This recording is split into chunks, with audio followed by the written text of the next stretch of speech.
Good morning. I'm going to teach you guys how to make sourdough pizza dough. And I'm going to teach you ahead of time because it needs to rise between 2 and 4 hours.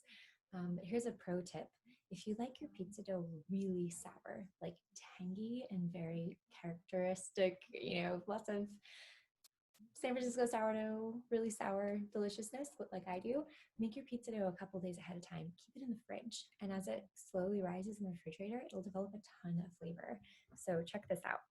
I have my trusty baking scale. So I've measured out my 300 grams of flour, my 113 grams of warm water, lukewarm, not hot, and my 250 grams of discarded starter.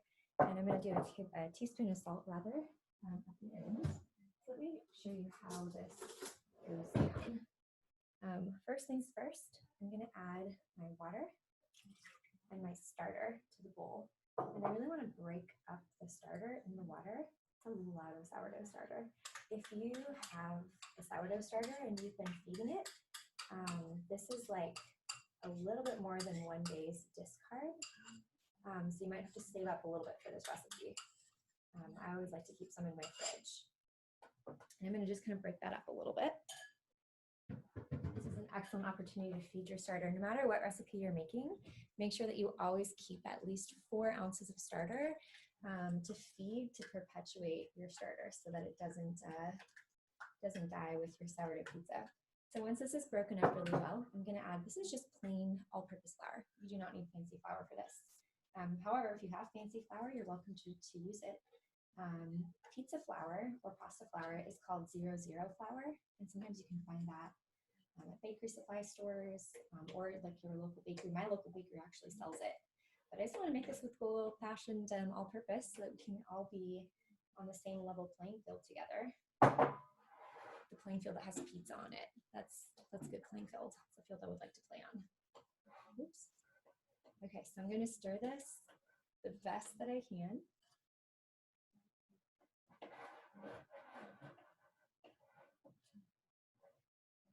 Pizza dough, guys, when you realize how easy it is to make, by the way, we're like more than halfway done.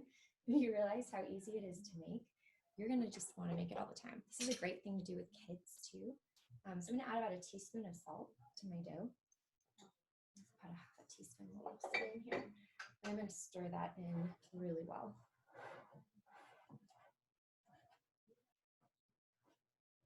Okay. Now when it gets to this point, we would call this dough like shaggy. This is a shaggy dough. It's just kind of like, it looks like the carpet from the 70s, right? It's just all kind of like lumpy and scraggly looking, and you're looking at that and you're like, that's pizza dough. Well, yeah, it's not quite ready yet. It needs to develop a little character, if you will. So character development in pizza world comes through kneading. So actually, I prefer to knead it in the bowl. It's cleaner and it kind of saves your hands. And I will knead with one hand and keep one hand clean, and then I can use that a little bit later. For this dough, if you have like an electric mixer, like a KitchenAid or something like that, you could absolutely use your dough hook, the one that looks like a Captain Hook, and mix it in there for 5 minutes or so. Make sure that your mixer is solidly and squarely on the countertop, because sometimes when it's mixing dough, it can kind of like wobble its way off the counter. Don't ask how I know, but you don't want that surprise in your life. Okay, so this has been like a minute of kneading, maybe less. Look at that. That is starting to look like pizza dough. But wait, there's more. So kneading is good. I'm going to keep kneading and pressing it down with the flat part of the heel of my hand, pushing it down and away. And then I'm only using my fingertips to kind of bring it back towards me, kind of like this. It's like an automatic reflex. You'll hit your stride. It's a really good arm workout, so you might want to switch arms every once in a while. Every day is arms day when you're a baker. It's really therapeutic. I always find myself meditating and praying whenever I start kneading dough. It's just a really great opportunity. You have a couple minutes, you can just kind of figure some things out. So take advantage of it. And if you have little people, you can teach them to knead dough at a young age. As long as they're old enough to not eat it, then they can knead dough.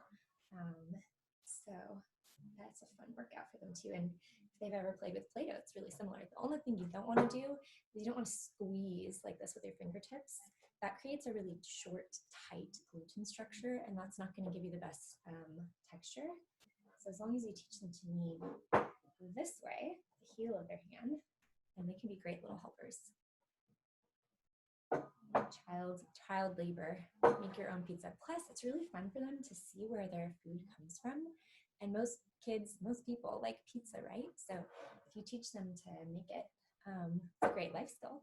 But also they'll be more likely to eat it. So if you have picky eaters, try inviting them into the process. I have found that works like 99% of the time with adults and with kids. So I will show you in about 3 minutes what this dough looks like as I keep kneading.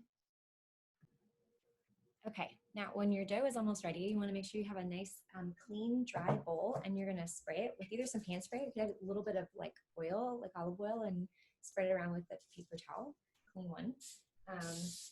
Pro tip, never spray your pan spray when it's aiming towards the floor, because you just essentially created an oil slick. Remember like the old cartoons when people would slip? That's what you do. Don't do that. Keep it on a countertop.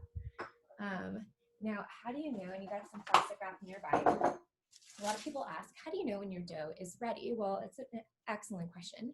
For this pizza dough, we're not super concerned about structure in the sense that we would be for like a loaf of bread, where the structural integrity, right? The architecture of the yeast bubbles really matters. The texture does matter for pizza dough. So we want it to have some chewiness. And when you knead, you're developing the gluten, and the gluten is actually a web of proteins that are activated by adding water and movement or motion to certain grains, like wheat flour contains gluten, needs to be activated by kneading. So you'll kind of feel it. I know it's annoying, but it'll look like a ball. So see, doesn't this look so much different than that shaggy situation we started with? So much better, right? You also will feel it like tighten. It'll look more ball-like in shape. And as you're kneading it, it feels kind of stretchy, like rubber bands-ish. So I'm kind of, I know that's not what you want to hear, but you know when you know. It gets stretchy and smooth, and it will turn into a ball of dough. The other thing that you want to notice is that I'm not using flour when I'm kneading. I did wash my hands, so you might have some stickiness on your hands, or you might need to take a quick break and wash it. But as you knead, you will realize that the dough is getting more and more elastic, more and more stretchy, more and more rubber band-like, and it is also turning into a ball. So this, to me, that looks like really glorious pizza dough. It's kind of stretchy. So I have my bowl that's greased, and I'll show you a really quick trick. I like to do this, and I smash the top down, and then I flip it over so that the top and the bottom are greased, just in case this proofs up or rises up so high that it bumps into my plastic wrap. At least it won't stick. That's my little tip. Make sure you remember to add the salt when you're kneading, or before you start kneading rather. I'm gonna knead that all in there. And I'm gonna cover this over the top with plastic wrap. Ta-da! And your options are, leave this at room temperature in a warmish place, like 70, 80 degrees, 90 ideal, kind of like my favorite temperatures, right? Like this yeast and I, we'd be great vacation buddies. We like warm. So that's great. But the other thing that you can do is you can put it in the fridge overnight or for 2 nights or so, and then just bring it out maybe 3 hours or so before you want to start baking with it at room temperature, so that it can do its last rise at room temperature. Don't let it get too hot. Don't put it on top of a hot stove or anything. No hotter than like 90 degrees. And when we gather for our pizza making time, I'll show you what to do with the dough after it has risen. See you then.